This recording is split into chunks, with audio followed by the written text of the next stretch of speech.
« 240 secondes enquête ». 120 secondes de plus pour approfondir un dossier exclusif de Capital. Ce week-end, 240 secondes enquête vous dévoile les secrets de Back Market, le roi du smartphone reconditionné. Valorisée 5 milliards d'euros, cette entreprise a su séduire les consommateurs. Capital vous en dit plus.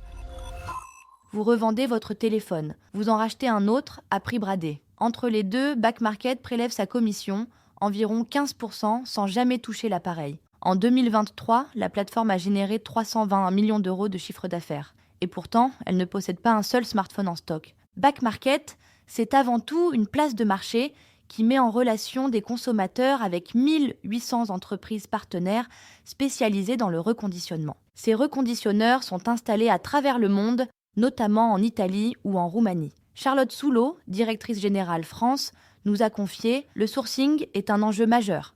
Comme beaucoup de téléphones rejoignent la filière de recyclage et sont désossés pour leurs pièces détachées, nous avons parfois du mal à nous approvisionner localement. Les reconditionneurs eux-mêmes peuvent aller chercher des smartphones ou des pièces dans le monde entier. Chaque smartphone revendu passe par un algorithme qui estime sa valeur en quelques secondes selon son âge et son état. Ensuite, c'est un système d'enchères entre les reconditionneurs qui détermine le prix final proposé au client. Celui-ci se voit proposer un prix au moins 30% inférieur à celui du neuf pour les modèles plus récents et davantage pour les autres smartphones, et avec une garantie de 12 mois en prime. Back Market ne s'arrête pas là. La plateforme analyse chaque nouveau smartphone qui sort sur le marché. Dans son laboratoire bordelais, les appareils sont disséqués pour comprendre leur fonctionnement et savoir quelles pièces peuvent être réutilisées. L'entreprise passe aussi régulièrement des commandes mystères afin de contrôler la qualité des prestations de ses partenaires. En France, la marque commence à expérimenter le commerce physique. Grâce à un partenariat avec Bouygues Télécom, 500 corners vont ouvrir dans les boutiques de l'opérateur dans 400 villes, avec 2000 références de téléphones disponibles à tester. Mais le smartphone sera toujours commandé en ligne, car le cœur du modèle reste digital. L'objectif de ces corners, sensibiliser le consommateur à l'économie circulaire et l'inciter à revendre son ancien appareil. Le succès de Back Market repose également sur sa diversification. Console de jeu, appareil de cuisine connecté ou aspirateur de la marque Dyson, dont elle détient l'exclusivité pour le marché de la seconde main.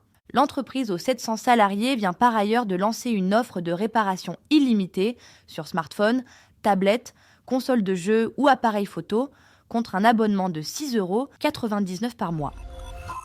Des revenus récurrents qui, comme l'ont déjà pratiqué d'autres plateformes digitales, viendront rassurer les investisseurs au capital de cette licorne, qui a levé un total de 900 millions d'euros en 10 ans. Valorisée à plus de 5 milliards d'euros, l'entreprise peut se targuer de 15 millions de clients dans 18 pays. Même si l'introduction en bourse a été repoussée, Back Market reste rentable en France et en Europe, avec l'ambition de se développer sur le B2B. Envie d'en savoir plus ? Retrouvez cette enquête de Sébastien Pommier en intégralité sur Capital. Ce podcast a été écrit par les journalistes de Capital et mis en voix par une intelligence artificielle. Abonnez-vous sur votre plateforme habituelle pour écouter un nouvel épisode chaque samedi.